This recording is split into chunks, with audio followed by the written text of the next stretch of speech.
So at this point, I think it's pretty safe to say that the Los Angeles Lakers actually found themselves a diamond in the rough after the 2021 draft was completed.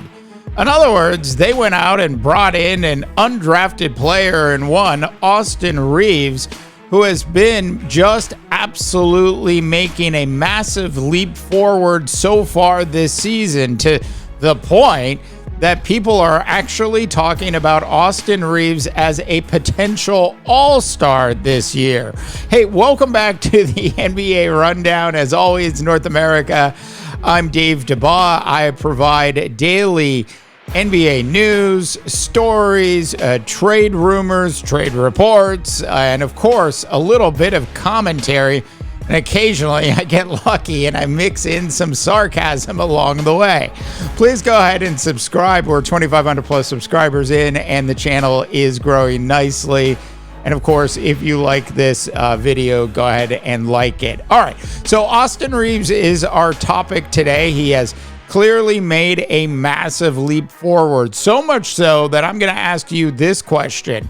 Now, we know that Austin Reaves actually turned down an $89 million contract offer from the Los Angeles Lakers during the offseason, which of course was a wise move.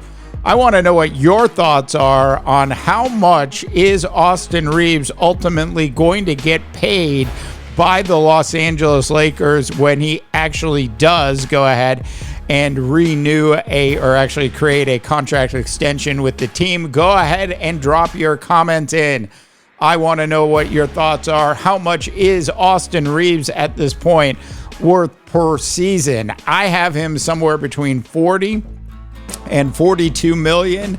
I think a lot of you might actually have him under that number, but enough for me on that topic. I want to hear from you.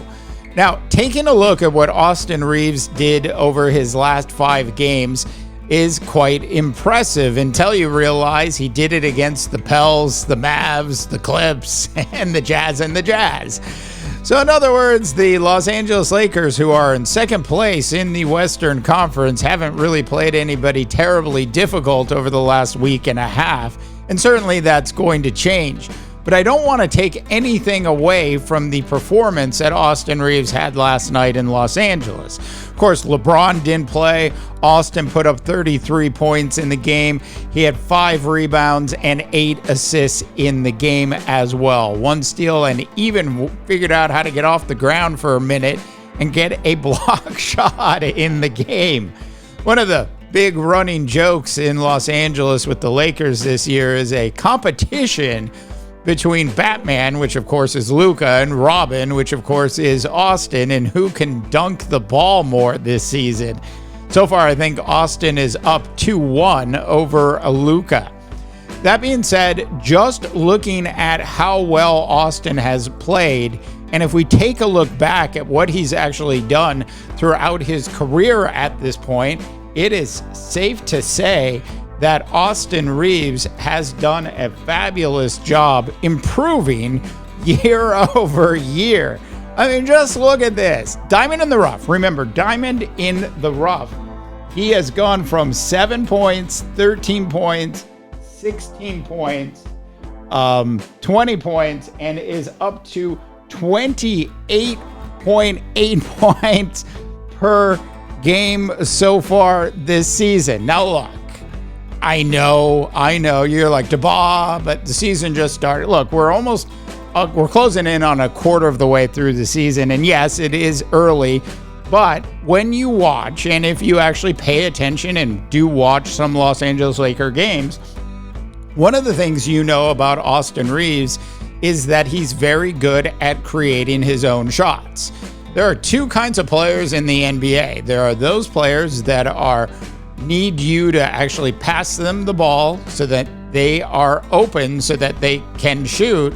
And the other style player in the NBA is one who's actually really good at creating their own shots for themselves. The best basketball players in the world all have that common thread in common. Look at the Joker. Look at SGA. Look at Luka. Look at Steph Curry. Look, go down the list of the top 10 current players in the NBA, and none of them I would consider to be just simply Klay Thompson style spot up shooters.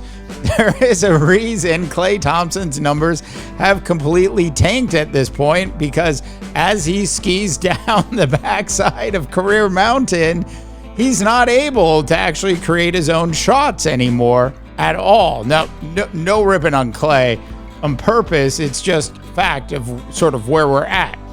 So watching Austin Reaves play, he's gotten very good at actually creating his own shots. Now, some might say he's gotten better since the Luka magic found its way to Los Angeles permanently. And maybe that's true. Maybe some of the way, maybe watching Luka day in and day out has indeed rubbed off on Austin to some extent. Another part of Austin being a total diamond in the rough at this point is not only was he good at shooting the basketball from the mid-range and from the three-point arc, but he's also very good at playing defense, at least good enough at playing defense. And he's also very good at getting other players involved when he needs to. Austin, like Luka, like the Joker, like SGA, and like the other great basketball players I mentioned before, has an excellent feel for the game. And I think it's that feel for the game that has actually separated Austin Reaves from a lot of other players in the NBA.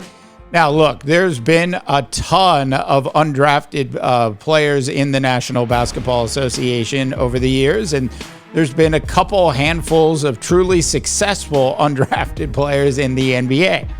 This might go down at the end of the day as the greatest undrafted player in the history of the NBA.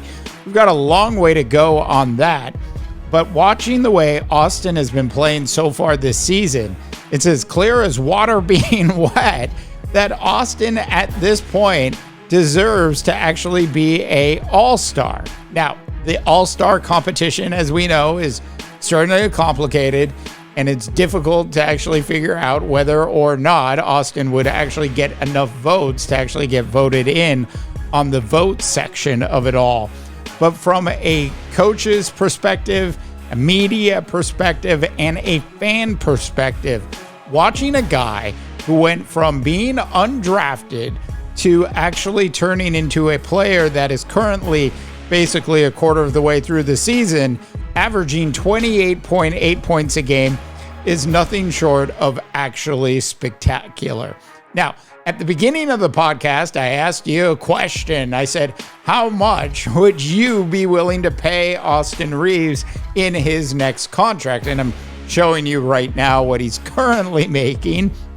And as I mentioned, he turned down an $89 million contract extension wisely. The smartest thing he's probably ever done.